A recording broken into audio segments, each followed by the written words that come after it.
Isaiah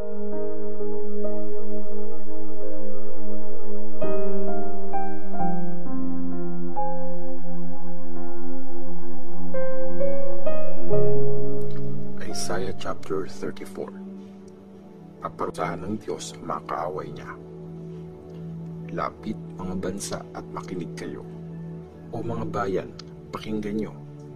Makinig ang lupa at lahat ng nandito, ang mundo at lahat na nanggaling dito. Kasi galit na galit si Lord sa lahat ng bansa at sa lahat ng army nila, matindi ang galit niya. Hinatulan niya na sila, kay kamatayan binigay niya na. Mga bangkay nila papabayaan, mangangamoy ito, aalingasaw, dugo nila aagos sa mga kabundukan. Mapupulok lahat ng nasa langit, gaya ng sun, moon at stars. Parang scroll na nirolyo, mawawala ang langit. Lahat ng mga nandun ay maglalaglagan, gaya ng mga dahon na nalalagas sa puno ng ubas at mga dahon sa fig tree. Parusa sa Edom. Babad sa dugo ang espada ko ng parusa. Puno na ng dugo ng mga hinatulan ko sa langit. Ngayon, bumababa ito para hatulan ng Edom, bayang hinatulan ko ng wasakin. May espada ng parusa si Lord, at busog yun sa dugo at taba. Dugo ng mga tupa at kambing, at taba ng mga kidney ng lalaking tupa. Mag-o-offer si Lord sa Bozra, sa lupain ng Edom, marami siyang papatayin. Kasama nilang mamamatay ang mga wild na baka, pati na mga batang baka at malalakas na toro. Dadanak ang dugo sa lupain nila, mapupuno ng taba ang kanilang lupa. Kasi si Lord ay nagset ng araw para maghiganti, ang taon na maniningil siya para sa Zion. Mga batis ng Edom magiging makapal na langis, ang lupa niya magiging sulfur, ang lupain niya magiging nag-aapoy na langis. Araw o gabi, di ito mapapatay. Usok nito patuloy na aangat. Sa generation ngayon at sa susunod pa, ang lupa ay walang pakinabang. Kahit kailan, wala nang dadaan doon. Magiging sa mga hawk at owl ang lupain. Ang owl at raven ang titira doon. Guguluhin niya ito at gagawin itong walang laman. Wala nang pwedeng mag-lead. Lahat ng mga importanteng tao at mga leader nito ay mawawala. Tutubuan ng mga tinik ang mga palasyo nito, mga matinik na halaman sa mga city na napapaligiran ng pader. Mapupuno ito ng mga asong gubat, titirhan ng mga kuwago. Magsasama ang mga wild na hayop at hyena doon. Magtatawag ng mga kasama ang wild na kambing. At doon din bababa ang aswang sa gabi at maghahanap ng kanyang pahingahan. Magpupugad doon ang owl at mangingitlog. Mapipisa at igagather niya ang kanyang mga inakay. At doon magsasama-sama ang mga vultures. May partner bawat isa sa kanila. Hanapin at basahin sa libro ni Lord. Walang isa sa mga ito ang mawawala. Bawat isa may kasama. Kasi inutos ito ni Lord at ang Espiritu niya ang nag-gather sa kanila. Siya ang nag-decide para sa mga nilalang na ito. Ang kanyang kamay ay naghati sa lupain at sa bawat isa. Inassign ang party nila. Sa kanila ito sa napakahabang panahon. Sa generation ngayon at sa susunod pa, doon sila titira.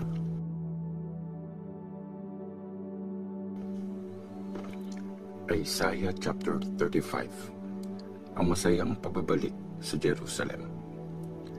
Magiging masaya ang desert, ang tuyong lupain, matutuwa at magbubloom gaya ng bulaklak. mamumulaklak ito ng marami. Magsasaya at magkakantahan. Magiging kasing ganda ito ng Lebanon.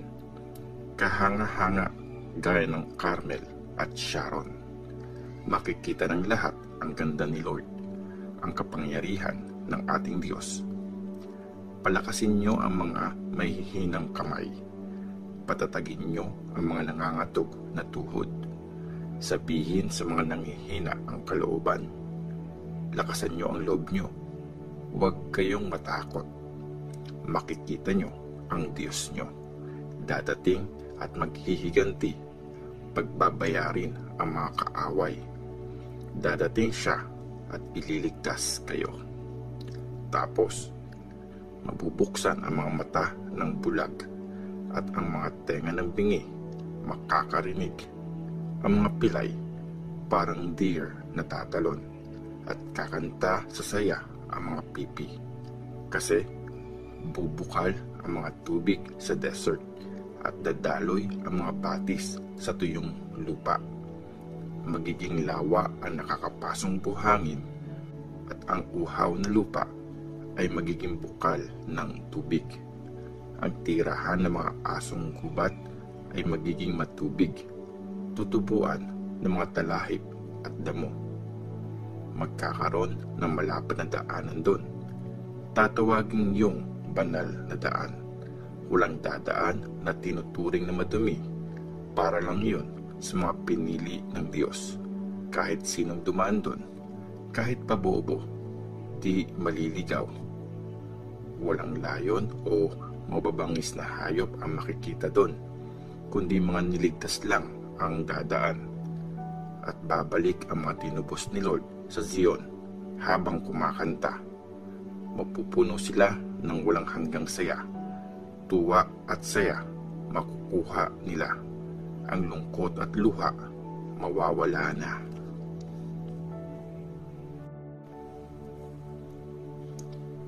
Isaiah chapter 36. Banta ng Assyria. Noong 14th year ng paghahari ni King Hezekiah, nilusob at sinakop ni Sennacherib, hari ng Assyria, lahat ng mga city ng Juda na napapalibutan ng pader. At pinadala niya ang chief official niya mula sa Lachish papunta kay King Hezekiah sa Jerusalem, kasama ang malaking army. Tumayo ang chief official sa may daluyan ng tubig mula sa taas ng ipunan, sa daan papunta sa lugar kung saan naglalaba. Pinuntahan siya doon ni Eliakim, anak ni Hilkiah, ang namamahala sa palasyo, at ni Shebna, ang sekretary, at ang in-charge sa mga records na si Joah, anak ni Asaph. At sabi ng chief official sa kanila, sabihin niyo kay Hezekiah, pinapatanong ng great king, ang king ng Assyria, ano bang pinagyayabang mo? Tingin mo ba mananalo ka sa gera sa mga pangako lang? Kanino ka aasa ngayong nilabanan mo ako? Tingin mo sa Egypt ba? Yung putol na tambo, tutungkuran mo? Masusugatan ang kamay ng kahit sinong tumungkod doon. Ganon ang hari ng Egypt sa lahat ng umaasa sa kanya. Pero kung sasabihin niyo sa akin na umaasa kayo kay Lord na inyong Diyos, hindi ba siya yung inalisan ni Hezekiah ng mga sambahan sa matataas na lugar at altar? At sinabi pa nga ni Hezekiah sa mga taga-Juda at Jerusalem na sa altar lang sa Jerusalem sila mag-worship. Tara, makipagkasundo kayo sa boss ko, ang hari ng Assyria. Bibigyan kita ng 2,000 na kabayo kung may mahanap kang sasakay sa kanila. Matatanggihan niyo ba ang pinakamababang officer sa mga sundalo ng boss ko kung sa Egypt kayo umaasa para sa mga chariots at sa mga sundalong nakakabayo? At saka, utos ni Lord, kaya kuwawa sa akin ang lupain na ito, sabi ni Lord sa akin, salakayin at wasakin niyo ang lupain ito. Sinabi ni na Eliakim, Shebna at Joah sa chief official, please, kausapin niyo kami mga servants niyo ng Aramaic. marunong kami nun. Huwag sa Hebrew kasi naririnig tayo ng mga taong nasa pader. Pero sinagot sila ng chief official. Pinadala ba ako ng boss ko para sabihin lang ang message na ito sa inyo at sa hari nyo, at hindi kasama ang mga taong nakaupo sa may pader? Pare-pareho kayong kakain ng sarili nyong dumi at iinom ng ihi nyo. Tapos, tumayo at lalong nilakasan ng chief official ang boses niya at nagsalita ng Hebrew. Pakinggan nyo ang sabi ng great king, ang king ng Assyria. Ito ang sabi niya: huwag niyong hayaang lokohin kayo ni Hezekiah, kasi di niya kayo maliligtas. Huwag niyong paniwalaan si Hezekiah sa sinasabi niya tungkol kay Lord na siguradong liligtas tayo ni Lord. Itong city na ito ay di mapupunta sa kamay ng hari ng Assyria. Huwag kayong makinig kay Hezekiah.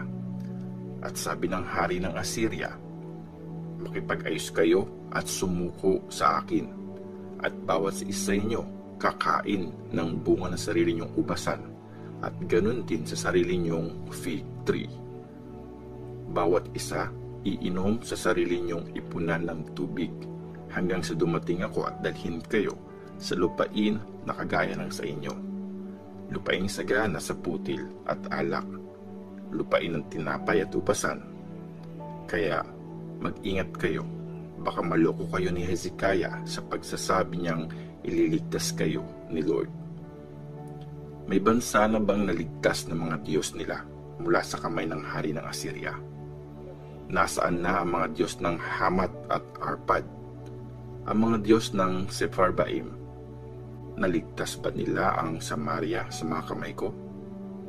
Sino sa mga Diyos ng mga bansang ito ang nagligtas ng bayan nila mula sa kamay ko, para maisip niyong maliligtas ni Lord ang Jerusalem sa kamay ko? Pero tahimik ang lahat at walang umimik, kasi inutos ni King Hezekiah na walang sasagot sa kanya. Ang namamahala sa palasyo na si Eliakim, anak ni Hilkiah, si Shebna na sekretary, at ang in-charge sa mga records na si Joah, anak ni Asaph, ay nagpunta kay Hezekiah. Punit ang mga damit bilang pagluluksa. Sinabi nila sa kanya ang mga sinabi ng chief official.